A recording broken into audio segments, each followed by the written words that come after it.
Central line 3 loop. कितना है ये? 3 लूप। लूप नहीं बोलते हैं, सेंट्रल लाइन क्या है सुनिए। ये किस टाइप की सेंट्रल लाइन है? लूप नहीं बोलते। लूप मतलब होता है, लूप मतलब सर्किल बनना, लूप मतलब बाउंड होना। ये क्या है? Lumen, 3 lumen, triple lumen. ठीक है, तो सेंट्रल लाइन है ये। सेंट्रल लाइन का इंडिकेशन किसी को पता है क्यों डालते हैं? नाजिर, सेंट्रल लाइन क्यों डालते हैं?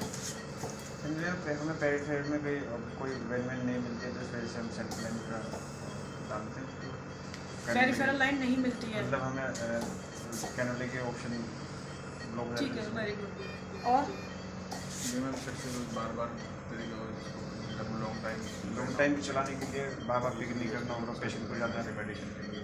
मेडिकेशन और इजीली हम फ्लूइड अगर हम कभी नीड हो कोई एंटीबायोटिक ऐसे होते हैं जिससे ब्लॉक भी हो जाता है कैनोला जल्दी से, जैसे एप्सोलिन से।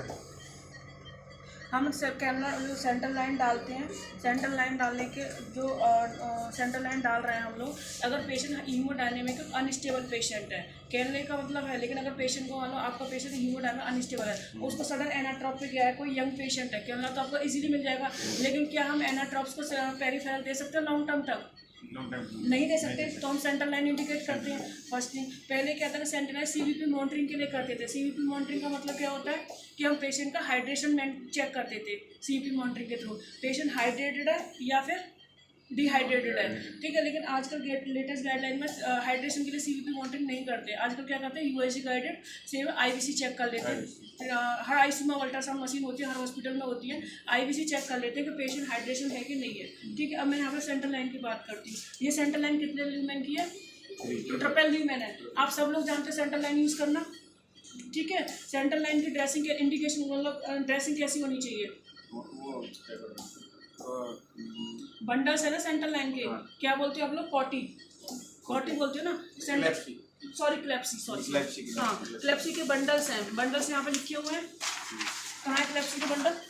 ये आपने साइन किए हैं, बीच वाला, ये फर्स्ट वाला है, फर्स्ट वाला नाजिर आपने साइन किए हैं। ठीक है, अब क्लेप्सी के बंडल बता दो मुझे। हैं? आपने साइन किए हैं। मैंने लास्ट टाइम भी आपको वेब की क्लास ली थी तो स्पेशली क्या बोला था सुनील? सेंट्रल लाइन वहाँ पे भी यूज़ होती है। सेंट्रल लाइन के बंडल्स बता दो मुझे। कॉर्ड लाइन यूज़ होती है ना, वो भी सेंट्रल लाइन ही है। अम्बिलिकल लाइन भी सेंट्रल लाइन ही है। ठीक है, तो वो भी बता दो मुझे। उसमें भी हम लगाते हैं ना क्लेप्सी का बंडल, लगाते हैं या नहीं लगाते हैं? लगाते हैं तो मुझे बंडल बता दो। दोनों को किसी को याद नहीं है। आप सोच रहे हो क्लास लेने का मतलब क्या है? आपके साइन है उसमें। तो फर्स्ट थिंग, सेंट्रल लाइन के लिए आप क्या करोगे? Hand hygiene. हैंड हाइजीन में क्या फॉलो करते हैं? 5 मूवमेंट्स ऑफ हैंड हाइजीन। ठीक है, 5 मूवमेंट्स क्या है? बोर्ड पे लगे हुए हैं। अभी मैं टाइम वेस्ट नहीं करूँगी क्लास में, सुबह मैं पूछ लूँगी कभी भी हैंड हाइजीन के 5 मूवमेंट्स लगे हुए हैं। ठीक है, first thing. Second thing, central line में क्या ध्यान देना है अगर आपको 5 हैंड हाइजीन के बाद में? Stellite technique. कब? ड्रेसिंग कैसी होनी चाहिए? ट्रांसपेरेंट ड्रेसिंग होनी चाहिए, ताकि जब भी आपके पेशेंट साइड पे यहाँ पे इन्फेक्शन क्रिएट हो रहा है, जैसे ये ड्रेसिंग है डायनाप्लास्ट की, अगर यहाँ पे कॉलोनीज या इन्फेक्शन बनेगा तो आपको पता चलेगा?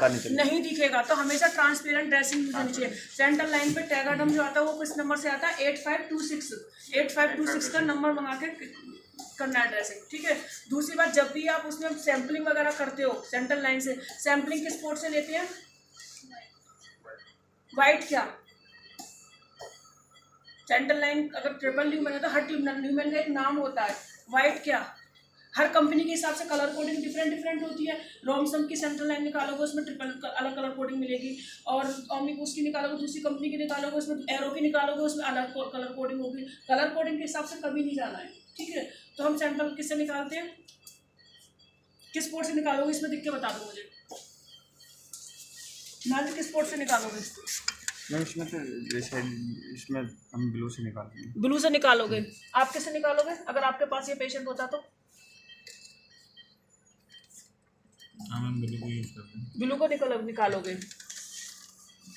सेंट्रल लाइन के आज मैं बता रही हूँ, नेक्स्ट टाइम सच बता रही हूँ मैं, बहुत मतलब स्टिक हो जाऊँगी, मजाक बहुत चल गया। सेंट्रल लाइन के 3 पोर्ट होते हैं।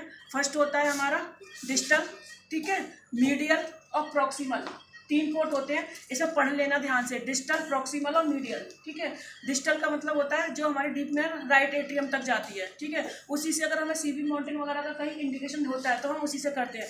डिस्टल कौन सी होगी? अगर ये वाली डिस्टल है हमारी, ये वाला पोर्ट ब्राउन डिस्टल है। ठीक है, किसी किसी में ये येलो कलर का आएगा, डिस्टल है। इसमें पढ़ लेना ध्यान से, यहाँ पे लिखा हुआ है, क्या लिखा हुआ है नाजिर?